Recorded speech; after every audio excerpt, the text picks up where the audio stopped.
పెద్దపల్లి జిల్లాలో వెలుగు cricket tourney selections ముగిశాయి.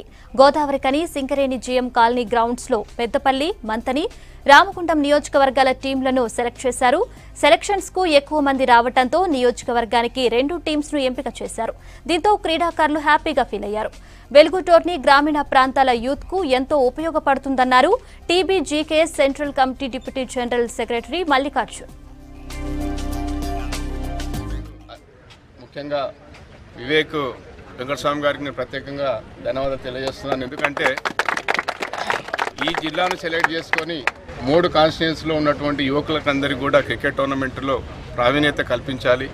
వారందరూ కూడా ఇక్కడ మంచిగా ఆడి సెలెక్ట్ అయ్యి రేపు మన రాష్ట్రానికి ప్రాతినిధ్యం వహించాలి. అదేవిధంగా రంజీ ట్రోఫీకి కూడా ప్రాతినిధ్యం వహించాలి.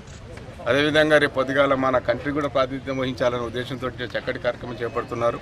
వారికి నేను ప్రత్యేకంగా మరొకసారి అభినందనలు తెలియజేస్తూ, క్రీడలు అనేటివి చాలా అవసరము. ఒకటి మనము ఉపాధి కల్పిస్తుంది మనకు, అదేవిధంగా మన రాష్ట్ర పేరు కానీ మన దేశం పేరు కానీ ఎలవేళలు చాటాలంటే క్రీడలు చాలా అవసరము.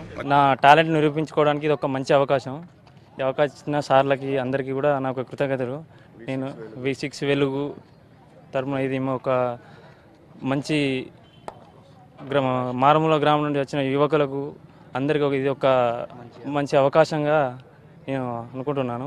ఈ యొక్క V6 ఛానల్ ద్వారా మేము చాలా మా యొక్క మారుమూల ప్రాంతాల్లో ఉన్న క్రీడాకారులను మరియు మట్టిలో మాణిక్యాలు అంటారు కదా, అలా వెలికి తీయడం జరుగుతుంది. ఇక్కడ V6 వెలుగు చాలా ఆపర్చునిటీ ఇచ్చింది. ఇలాగే ఇంకొన్ని కార్యక్రమాలు కూడా చేయాలని, యువత యొక్క ప్రతిభను బయట పెట్టాలని